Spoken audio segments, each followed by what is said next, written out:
please. Okay. Hey, it's time for Pickens Power Half Hour Dragon Talk. It's Tuesday night. We're running just a couple minutes behind. Coach has one big roundup. Okay, I'll just put it like that. He's got to get. We've got offensive linemen. We've got a great show in store for you tonight. It's time for Pickens Power Half Hour Dragon Talk. It's Tuesday night. We're here at Day Chevrolet, the brand new Day Chevrolet on 515 here in Jasper. I'm with head coach Chris Parker of the Dragons. We want to thank Johnny's New York Style Pizza for providing pizza for the players and the coaches tonight. Pepsi for providing our drinks. I'm glad to have my co-host here, RJ Casey, and we're glad to have offensive. Now, you gave me two names, so I don't know who's set down. Who do I have here? Zach Betts. We're glad to have senior offensive lineman Zach Betts, offensive line coach Chad Flatt, and Sam Wigington. Coach, let me start by saying that high-powered offense that I felt you had all along. Yeah, you doubt that was the motivation. No, I want to know. I really want to know. Last somehow I can never come here without getting in some kind of trouble. I told somebody the other day, I'd never leave here without getting in trouble on something. Did you go tell them that I said they didn't have a high power? I'm just joking. But I think what it actually accentuates, what you got to do in a football game is you got to win. You got to be over the course of the season able to win a lot of different ways. Right. And I was proud that we were able to win by scoring a lot of points.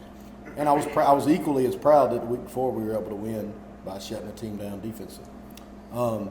It's a long season and it's long games. We got behind in this game early and then we're able to pull away toward the end. But it's very important that our players and our coaches have faith in all the different phases, and however we have to win, we just try to win that way. So, I think the important thing to get from that, all jokes aside, is that it's important for our players to feel like we can score 50-something points, but it's important for them to feel like that if we need to just punt and play defense and try to win 13-6, then that's okay too.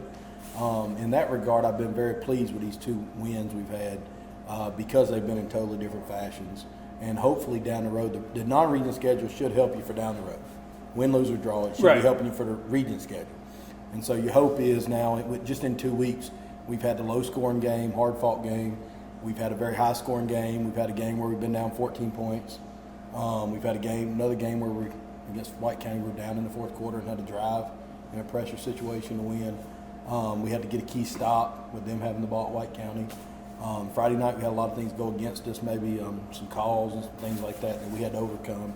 And all these are things that you want your players to feel like when that happens again, we know we can overcome that. And so, the fact that all that has happened in 2 games, I guess, has been a blessing considering we won. You had an opportunity in 2 games to see almost all the scenarios you wanted to see, right, and you still come out 2-0. And the reason I say that is you did come off. In high school football, I don't want to say the magic number is around 28, but a lot of scores at the end of the night, if you look, has that, high 20, low 20, or low 30 in there. And when you come off a game 13-6, to go and to be down, you were down at the half 20, I think you were down at the half 20-17. You were down at the half 20-17.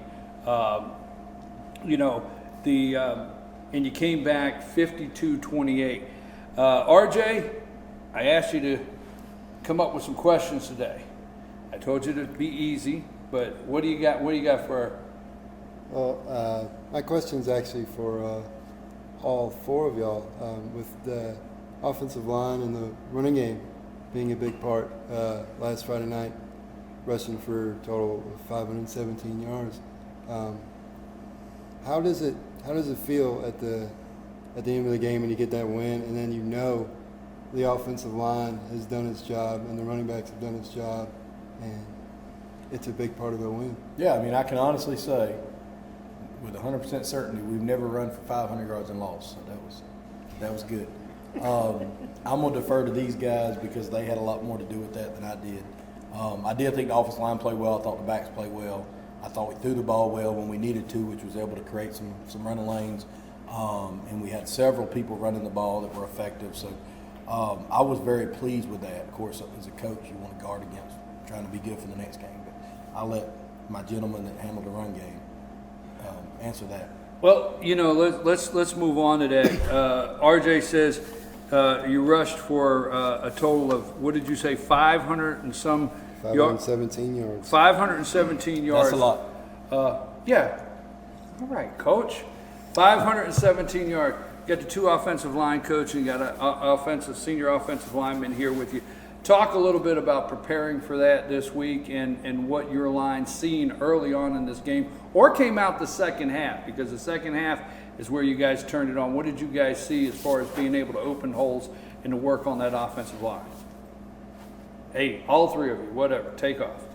I'll say this. I mean, it feels good. We talked about having all those yards, but putting all the time into practice and stuff, all the summer work that we've done. We did get behind there and made some adjustments. And the Sky Coach, the technology we got on the sideline has really been big for us, making adjustments and everything. And Coach Flatt does a really good job with that. And I don't know if we would have had all them yards if it wasn't for the Sky Coach and being able to make all those adjustments. But it was a real good feeling to kind of see that, the work you put in, to actually have all those yards and stuff. So. Coach Flatt, tell me a little bit, what is Sky Coach? Because I'm hearing a lot of the guys talk about that. What is that's been implemented in a lot of the programs this year? Well, about 2 years ago, GHSA allowed for us to have technology on the field, use of iPads and different things like that. Yeah, I've seen the iPads that a couple technology years. has evolved to such a point now that we have this camera system set up so that when the boys come off the field, we set them under the tent that you've seen us have. Yes. And we have a TV fixed on a cart that our maintenance guys here in the county did a great job of fixing up. And so as soon as they're off the field, we watch the series they just ran. And we go back through every play as long as the time permits, and we look at what we did correctly and we see if there's anything to fix. In the previous game, after about a series or 2, we figured out that they were cutting our offensive linemen. And so that hurt some of our inside run game stuff. So we went off tackle with some different stuff, and that wound up paying off for us. But it was all about the boys. The boys did a good job. They put up with me, and they put up with Coach Wigington, getting on to them all the time. And they just do the one thing we tell them all the time, that's get off the ball. That's all we're ever concerned about. And if we'll do that, we'll have a chance to be successful every week. So, and that's what they did a great job of. So with the Sky Coach, you can now immediately go run those plays back over. Yes, sir. And see immediately. Like instant replay. Like Yes, we sir. basically have access to instant replay. Right. Oh, you're in the mood tonight, huh? Yeah, you're right. You're just determined he's determined he's going to give me a hard time for 30 minutes. And I got it coming. That high-powered offense, I knew it all along.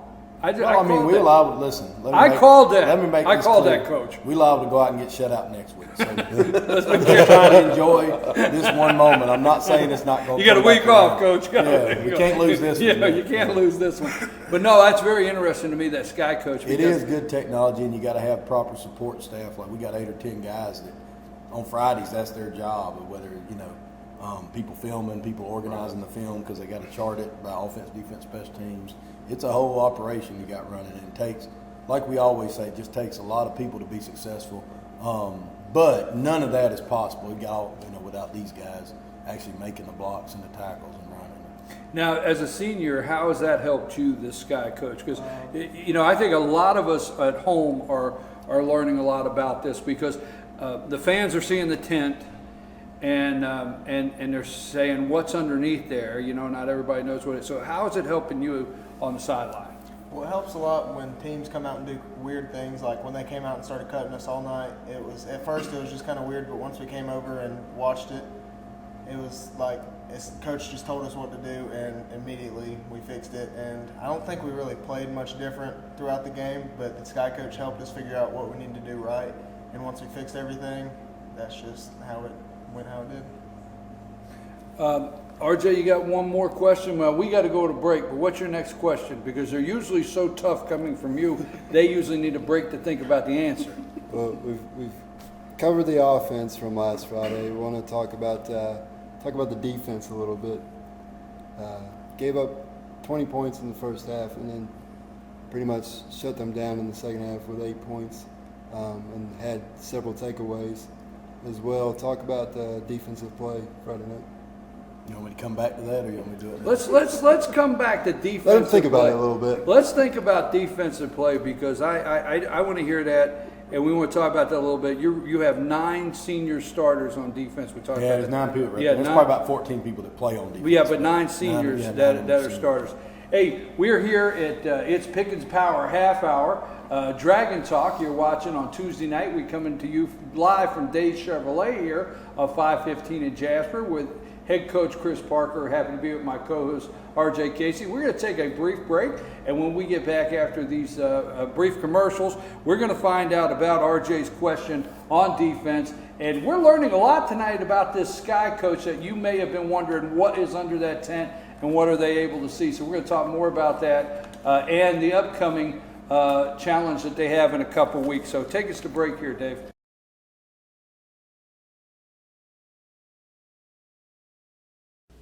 I'm Sheriff Dane Kirby, and I'll stand up for you.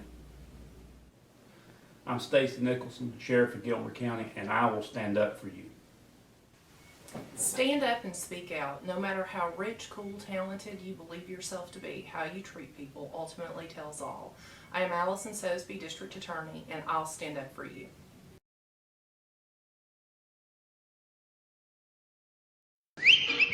El Rey and Ellijay. El Rey Mexican Restaurant. Family owned and operated, and a local favorite for families, parties, and meetings. Great prices. Friendly service and delicious Mexican cuisine. Patio dining available. Come sing in Carlos's Cantina every Friday 9 to 1. Eat in or take away. Same location for 14 years. Open 7 days at the corner of Maddox Drive and 515. North Georgia's favorite Mexican cuisine. El Rey. El Rey and Ellijay. Let it ride during the Lucky 7 sales event at Lifetime Kia. Come try your luck in the Money Machine. Yes, come take a test drive and you get a chance to grab for cash in the Money Machine. Plus, shop big-time savings on every vehicle in stock. And remember, Kias come with a 10-year, 100,000-mile warranty. And Lifetime Kia will extend that warranty for as long as you own it. Come try your luck in the Money Machine and experience the savings at Lifetime Kia.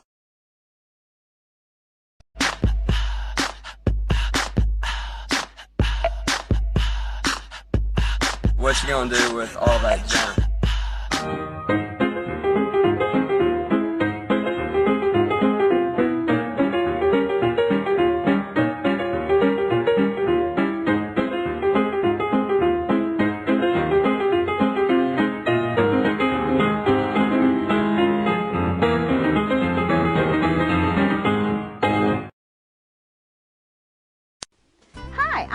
Mattress Lady, and this is my husband Gary, owners of Mattress Overstocked in Ellijay next to Walmart. And we want to earn your business. From the time you walk in our door to the time we deliver your new mattress to your door, you will see the difference. Our selection and prices are the best in North Georgia, and customer service is our top priority. So y'all come on in and let us help you find the right mattress at the right price. That's Mattress Overstocked in Ellijay next to Walmart.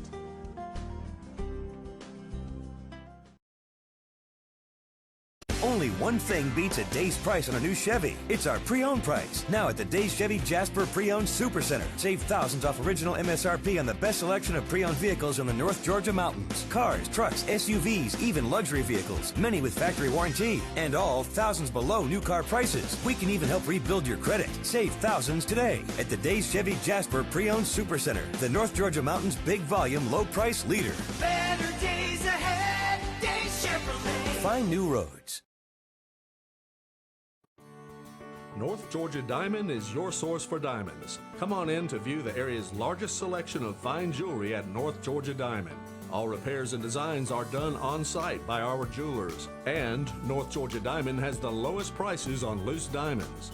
You can also sell your gold, silver, and coins at North Georgia Diamond between Walmart and Lowe's in East Ellijay. Locally owned by Bill and Allison Craig, North Georgia Diamond is your source for diamonds in North Georgia.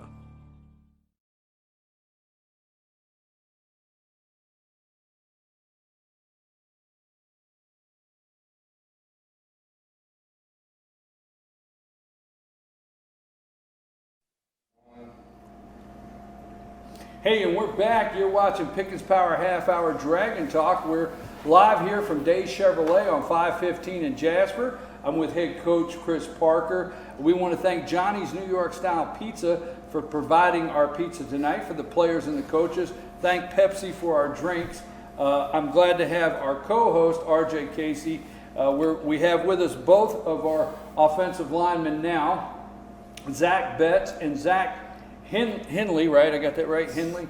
Okay, I can't see the board over here. Coach is helping me out. And we're back with offensive line coach Chad Flatt. Now, you asked a question about the defense. Can you remember that question, Coach? It's been 3 minutes. Yeah, I was just asking about how our defense played. I thought the defense played fine. I mean, we got down 14-0. They got the ball. They moved the ball down the field and scored, and then we threw an interception and they scored again. And that's about as bad as it can get, I guess, to start the game. But both those series had 4th downs that they converted. In one case, we pretty much gave them. In the other case, they earned it. But it was downs where, you get them off the field there, and you got a totally different situation. And then they had, after that, 2 long plays, one against our 2s at the end of the game. But, in the first half, they did get a long play where we slipped down and got like a 90-yard touchdown. So there was kind of some fluke plays that were bad that we should have fixed, and we're working on now to fix those. But as a whole, I thought the defense played well. East Hall had a lot of good skill players, they put you in some difficult situations with some alignments, and so it's not the same type of game where you're going to shut them out, but we want to limit them and want to maybe improve on some of our defense. But as a whole, the defense actually played pretty well. It was just playing that games like this, you can play bad for 4 plays and you gave them 28 points. You played good the other 55, 60 plays, but if you mess up, they get a touchdown. So, a little bit of that happened Friday, but I was proud of the defense hanging in there and, creating some turnovers. And once we did get ahead and started moving, they really got some 3-and-outs, and we get the ball back on offense and score, and they get another 3-and-out, and we got the ball back and scored, and that's how the score got kind of what it got to. But I was proud of the guys. I thought they played hard. Let me ask you a question. We talked to him before we left for the break.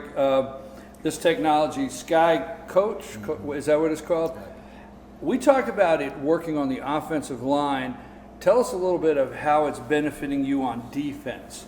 Yeah, it may benefit more on defense than anything, actually, because obviously defense is totally built on reactionary. We have to react to whatever plays they're running, whatever offense they're running. They have the ball, it's their. So, there's no way for us to practice with 100% certainty what they're going to run on Friday night. Right. On offense, we really can, because obviously we know the plays, so we're going to practice them exactly like we're going to run them. May get a different look or something like that, but it's going to be the same play. Defensively, a team could come out in something totally different. They could come out in a different formation, a different look, different personnel, whatever.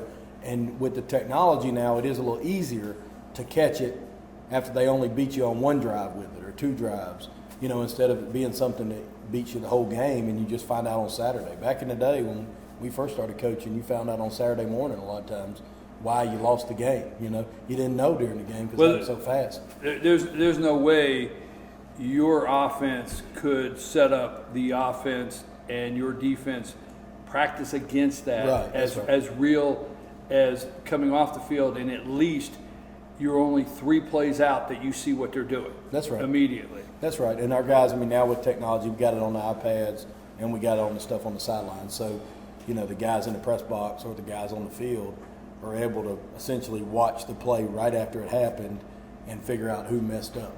Which, not for purpose of getting on the young man, but for purpose of correcting, saying, hey, look what happened here, let's make sure it doesn't happen again.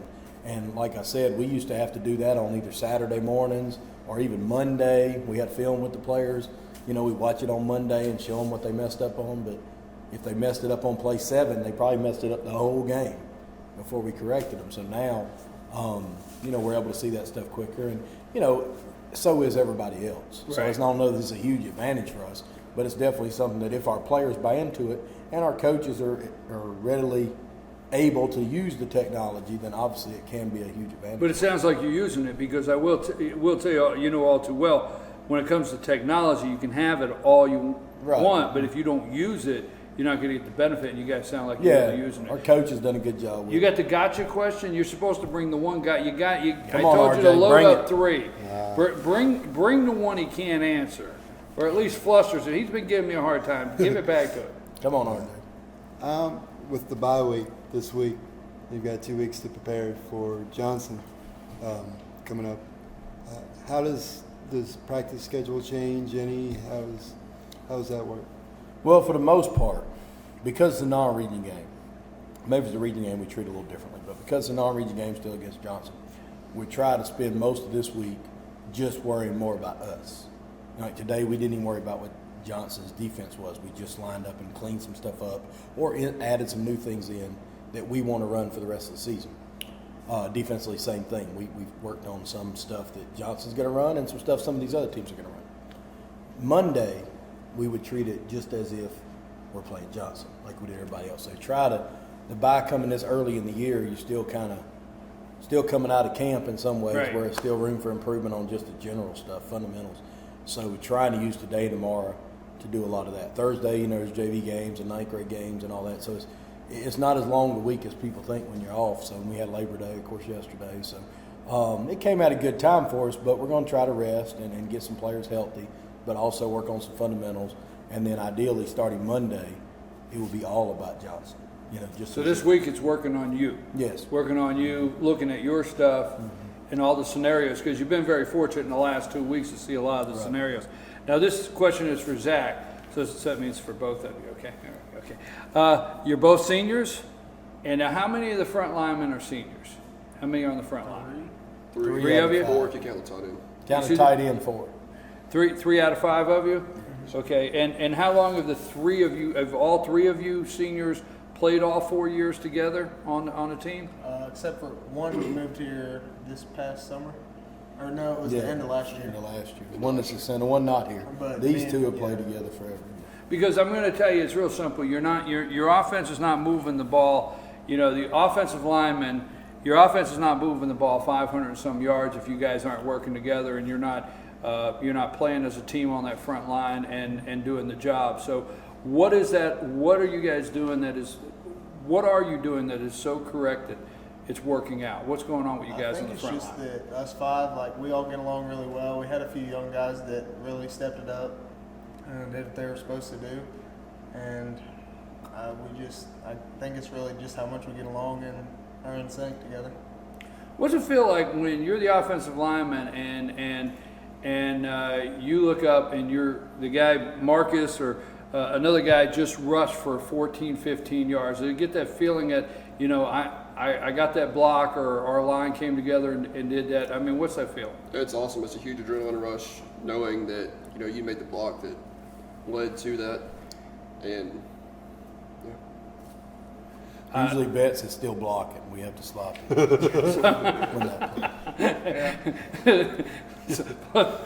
It's still blocking. Even after the 15-yard game. Even after, quit blocking. Coach, talk a little bit about your line, how these guys have prepared this past offseason, getting ready for this season. Your line played well this last week. They're playing well. Talk a little bit about the line. Talk about a couple of guys that are not with us tonight. Well, I do want to give some credit to the people who helped us with the Sky Coach, which is Brody and Henry Moore. The two of our managers do a great job of helping out with that, and that's helped us a lot. The guys have done good. They've taken what Coach Parker said all along. We try to be very steady and understand that our season is very long. So we try not to get too excited about any one point in ways, and I think Coach Parker agreed, I thought they played just as well last Friday as they did this past Friday. The numbers just don't exactly show the same output of what they did in certain ways. But we do have a good group. Betts has started 23, 24 games now, and Zach is working in his 3rd or 4th game starting now, but he's done a good job because Zach was our primary backup last year. He was my swing man. He went everywhere, played every position on line, Henley, that is.